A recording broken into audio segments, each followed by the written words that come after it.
तो भाई किसी मित्र की चिट्ठी है। आज जब आपका वीडियो आया जिसका शीर्षक था अच्छे कॉलेज से नहीं पढ़ पाया, उसमें आपने कहा कि ये मत सोचो कि लोग क्या कहेंगे।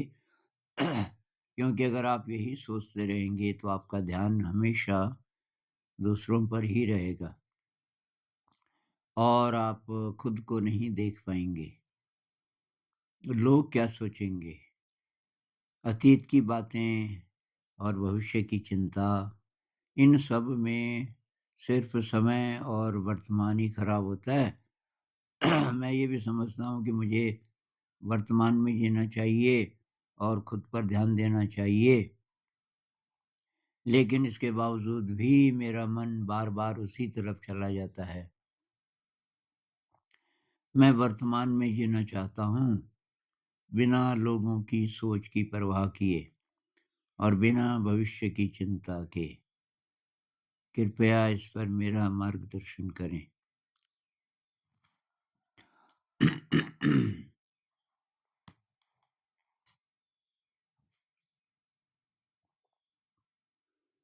तो भई लोगों की चिंता उतनी ज़्यादा होगी, जितना हमें अपनी शक्ति का पता नहीं चला। अपनी शक्ति का, अपने पैशन का पता ही नहीं चला। जो क्रिएटिव लोग हैं, अब 10-10 घंटे प्रैक्टिस कर रहे हैं, ये संगीत की या किसी क्राफ्ट की या किसी और चीज़ की, तो दुनिया तो एक तरफ कर देते हैं, नहीं तो वो अगर वो भी यही सोचने लगे, हो सकता है अड़ोसी-पड़ोसी बोलें कि ये बस संगीत ही करता रहता है और इससे क्या मिल जाता है इसको। कुछ ना कुछ तो बोलेंगे ही ना, उसका ध्यान ही नहीं जाता उधर, क्योंकि वो अपनी धुन में मगन है। अगर आपके पास ऐसा कुछ होता, ऐसी कोई चीज़ होती या जो आप पढ़ाई कर रहे हो उसमें इतना रस होता कि बस आप उसमें डूबे हैं, विचार आ रहे हैं तो उसी से रिलेटेड।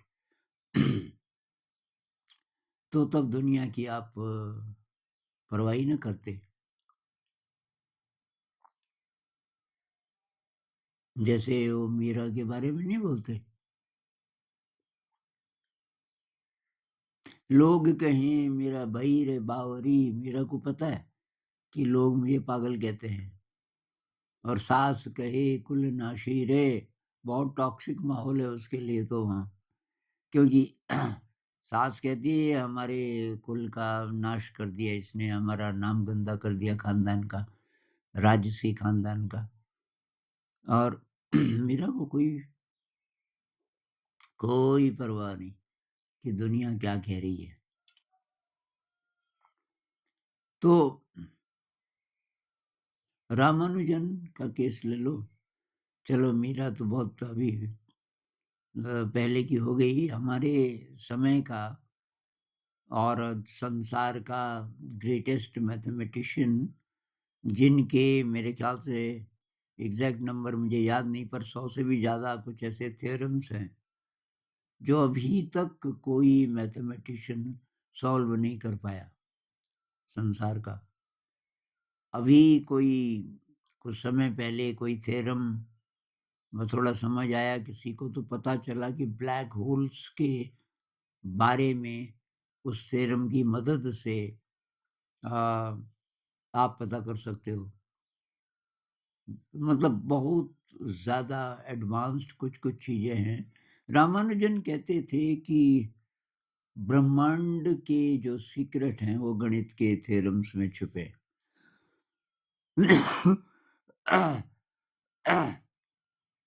तो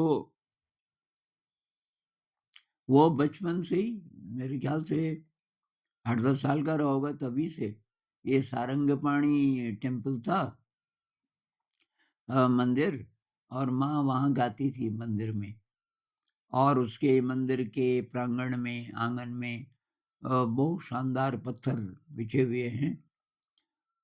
उन पत्थरों पर वो सवाल करता रहता था, क्योंकि कागज़ बहुत महँगा था उस ज़माने में। वो कागज़ अफ़ोर्ड नहीं कर सकता था। तो कहीं से चौक से या के चौक कहीं से लाके और उन पत्थरों पे दिन भर माँ खाना ना खिला पाए उसको।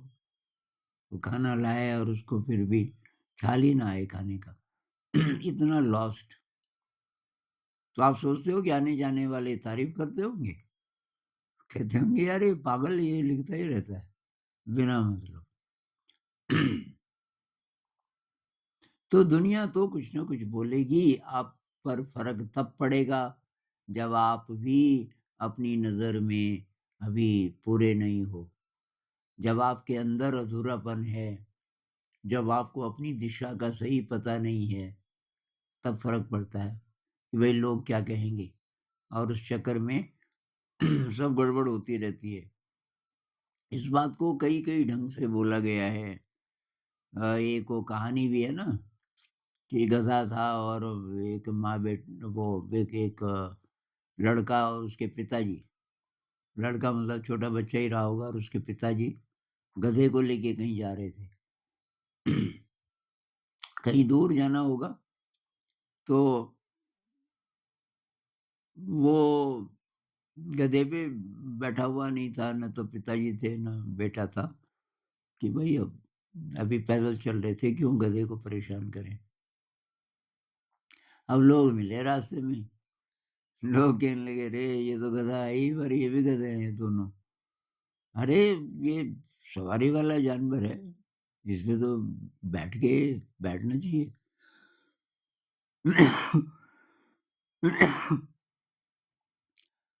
अब पिताजी ने कहा कि यार बेटा ये लोग तो क्या बोल रहे हैं, तो चल तू गधा पे बैठ जा। बच्चे को बिठाया गधे पे चलने लगे। अब थोड़ी दूर पे लोग कहने लगे यार कितना बदतमीज़ है ये बच्चा। पिताजी पैदल चल रहे हैं, इसको शर्म नहीं आ रही गधे पे। अब वो तो बच्चा तुरंत उतर गया, उसने कहा कि उसका मुँह लाल, पिताजी आप बैठिए। पिताजी ने कहा चलो तो, मैं ही बैठ जाता हूँ। तो अब पिताजी बैठे, थोड़ी देर देर बाद फिर लोग वही कहने लगे, "अरे! ये कैसा कसाई आदमी है ये, खुद तो गधे पे बैठा है ये छोटा-सा बच्चा और अभी ये बच्चा पैदल चल रहा है।" तो पिताजी ने कहा, "बेटा तू भी आ जा गधे पे।" गधे के लिए वैसे मुश्किल है 2-2 लोगों का वज़न पर अब क्या करें? अब जब दोनों बैठ गए तब लोग कहने लगे कि अरे! ये दोनों के दोनों जान से मार देंगे इस गधे को। अब तो क्या करें? दुनिया के ओपिनियन के हिसाब से क्यों चल रहे हैं ये दोनों? क्योंकि कॉन्फिडेंस नहीं है कि भई हम ठीक चल रहे हैं। अभी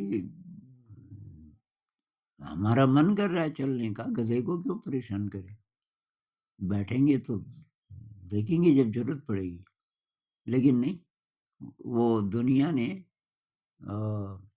उनका दिमाग दुनिया मतलब प्रभावित कर रही है। कभी इधर, कभी इधर। अरे! हर जगह होता है हमारी ज़िंदगी में ना कि अब जॉब से रिलेटेड, अपीयरेंस से रिलेटेड लोग क्या कहेंगे?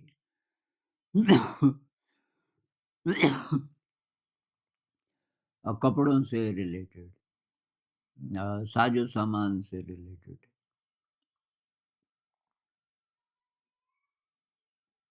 तो वही बात है भई, एक तो साधना कीजिए, अपने अंदर शक्ति कैसे महसूस होगी? कौन-सी शक्ति दूसरों को दबाने के लिए नहीं, दूसरों से तो मतलब ही नहीं है। अपने अंदर शक्ति, वो ध्यान से आती है, क्रिएटिविटी से भी आती है। क्रिएटिव करो कुछ और इसलिए नहीं कि तब परफ़ॉर्मेंस करोगे कि आप संगीत सीख रहे हो, हारमोनियम सीख रहे हो, पियानो सीख रहे हो और मन ही मन में ये है कि प अभी भी दुनिया इम्पोर्टेंट है फिर तो आपके लिए। भाई परफ़ॉर्मेंस हो सकता है कभी हो, ना हो, वो नहीं है मुद्दा। बात ये है कि आपको रस आ रहा है उसमें, सीखने में। बस सीखने का आनंद, ये है असली चीज़। तो क्रिएटिविटी बहुत ज़्यादा ज़रूरी है। प्रेम की फीलिंग, ये फीलिंग्स बढ़ानी पड़ेंगी प्रैक्टिस करके। अब जैसे प्रेम है तो ये जानवरों के साथ आप अभ्यास कर सकते हो। ये घर में पालते हैं ना कुत्ता, बिल्ली, और आप जा रहे हैं कहीं, बकरी का बच्चा दिखा छोटा-सा, उसपे बहुत प्यार आता है।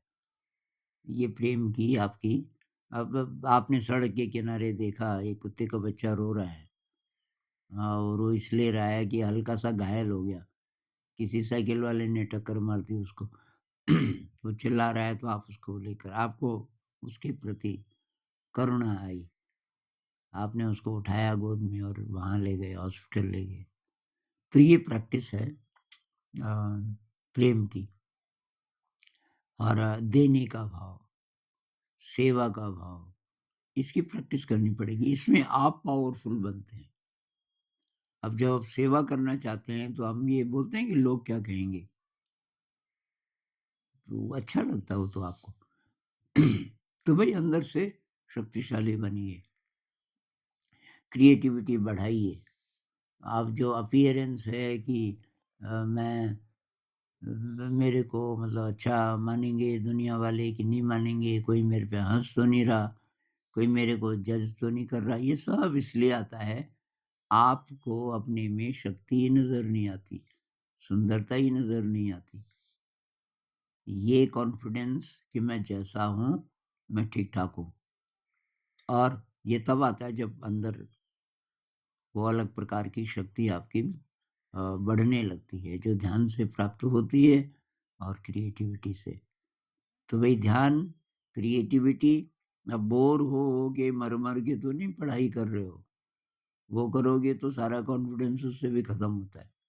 पढ़ाई तभी करनी है जब आपका रस है, नहीं तो मत करो, और बहुत सारे तरीके हैं ज़िंदगी जीने के।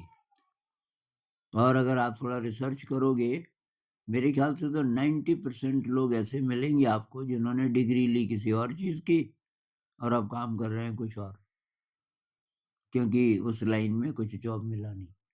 तो ऐसे ही कुछ ना कुछ जॉब मिल ही जाता है। अगर आपका रस नहीं है पढ़ाई-लिखाई में, उसको छोड़ो। और ये जितने भी कॉम्प्लेक्सेस हैं ना, ये सारे दूर हो जाएँगे अगर आप ध्यान का अभ्यास करोगे, क्रिएटिविटी बढ़ाओगे, सेवा बढ़ाओगे, कृतज्ञता का अभ्यास करोगे, फीलिंग अ, ये ग्रेटफुलनेस की फीलिंग, इसका अभ्यास कीजिए। नमस्कार।